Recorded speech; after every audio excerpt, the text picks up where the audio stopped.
I get this question a good amount, mostly from friends, because they all have, lifted trucks and stuff. They ask me what I'm going to modify on this vehicle, and I just tell them nothing, because, this is a leased vehicle, and anything I modify, I'm not going to, anything that I would modify, I'm not going to be able to keep. But if you are modifying a leased vehicle, I would stick to mostly bolt-ons, such as cold air intakes, maybe a leveling kit. Because most of the time, anything you put on the vehicle, you have to give to the dealer, unless you take it off. Some people do programmers, however, I don't really like that because, you're modifying the settings within the computer, and they can tell. Even if you take it off, they can tell it's been tampered with. You may have to pay a fine. Some people do window tint. It all really depends on the dealer you're giving it back to. If you know you're going to purchase the vehicle after the lease is up and you're going to buy it out, then that changes things a little bit. Then you could, put a lift on, do an exhaust system, tint your windows, do off-road lighting, stuff like that. However, doing that, you may actually void part of the warranty when you're messing with the suspension and the exhaust, depending on if it's a diesel or gas truck.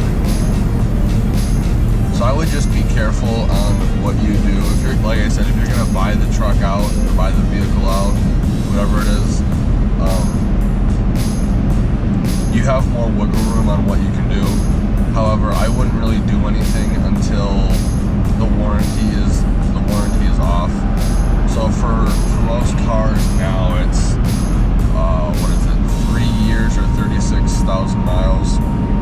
I'm at 23,000 miles right now. So if I were to buy this vehicle outright, I wouldn't really do any heavy modifications like suspension or exhaust until after that point. I probably would do a cold air intake on this vehicle.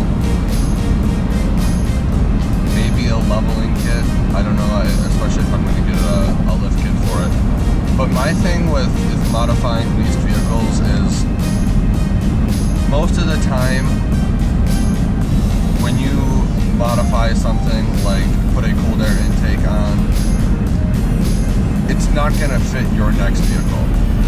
Like I've had Silverados for a while now, and the Silverado air intake from my old Silverado wouldn't fit on this one. So unless you're gonna get the same vehicle, like I said earlier, either buying it out or buying a used vehicle like the same kind, your bolt-on parts are gonna be kind of useless.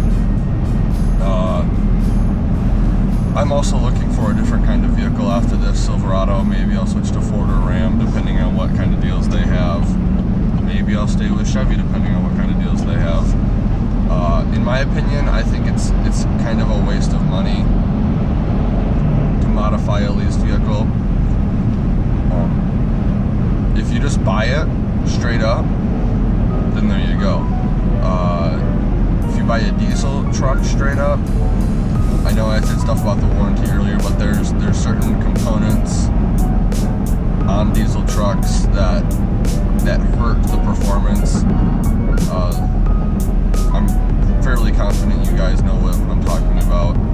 And those, in my opinion, should be taken off right away. If you're pumping crap back into the engine and it's going to hurt your engine, you might as well just get rid of it. So that's one of the components that I would definitely upgrade, regardless of my period in the warranty. But like I said, tint kind of depends on the dealership. They may take it off, they may keep it. Lift kits aren't that cheap for vehicles, so if you want to do that, more power to you. I would recommend a leveling kit. Exhaust system I would stay away from. You can do a cold air intake.